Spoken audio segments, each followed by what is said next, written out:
தமிழக வெற்றி கழகம் சார்பில் தமிழக சுற்றுப்பயணம் நடந்து வரும் நிலையில் திடீரென ஒரு நெகட்டிவ் பிரச்சாரம் செய்யப்பட்டு வருவது அதிர்ச்சியை ஏற்படுத்தி வருகிறது. விஜயின் கட்சியான தமிழக வெற்றி கழகம் மாநில மாநாட்டை வெற்றிகரமாக நடத்தியிருக்கிறது. தற்போது சனிக்கிழமை தோறும் ஒவ்வொரு மாவட்டத்துக்கு நேரடியாக சுற்றுப்பயணம் செய்து உரையாற்றி வருகிறார் விஜய்.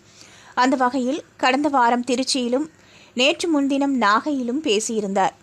முதல் வாரமே திருச்சியில் பெரிய திரளான கூட்டம் கூடியது. கிட்டத்தட்ட 11 மணிக்கு திருச்சியை நெருங்கிவிட்டாலும் அன்று மாலைதான் அவரால் அரியலூரை நெருங்க முடிந்தது. அதேபோல திட்டமிட்டது போல பெரம்பலூருக்கும் போக முடியவில்லை.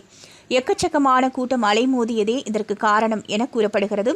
அதை பார்த்து பல எதிர்க்கட்சிகளும் விஜய்க்கு எதிராக அவரை விமர்சித்து வருகிறார்கள். இதையடுத்து அந்த பிரச்சாரத்தை நீர்த்து போக செய்ய பல விஷயங்களை செய்து வருகின்றனர். அது மட்டுமல்லாமல் இந்த வாரம் நாகையிலும் விஜயின் பிரச்சாரத்திற்கு கூட்டம் அலைமோதியது. ஆனால் நேற்றிலிருந்தே இணையதளத்தில் எதிர்க்கட்சியினர் பலரும் விஜயின் கூட்டத்தை கேலி பேசும் விதமாக பேசி வருகின்றனர். அதிலும் ஒரிஜினல் கூட்டத்தை ஏஐ என கேலி பேசி ஒரிஜினல் என ஏஐ போட்டோவை போட்டு பரப்பி வருகின்றனர். ஆனால் இணைக்கப்பட்ட போட்டோவில் ஒரிஜினல் என கூட்டம் இல்லாமல் காட்டப்பட்ட படத்தினை தான் ஏஐயில் எடிட் செய்துள்ளனர். லோகோ அதில் இருக்க அதை தாவேக படை சரியாக கை காட்டிவிட்டனர். அது மட்டுமல்லாமல் கடந்த 24 மணி நேரத்தில் ஏகப்பட்ட பதிவுகள் விஜயின் கூட்டத்தில் ஆளே இல்லை என பரப்பி வருவதே சந்தேகத்தை கிளப்பி வருகிறது. இதையும் தாவேகாவினர் ஆதாரத்துடன் விடைத்து விடுவது ஆச்சரியத்தை ஏற்படுத்தி வருகிறது.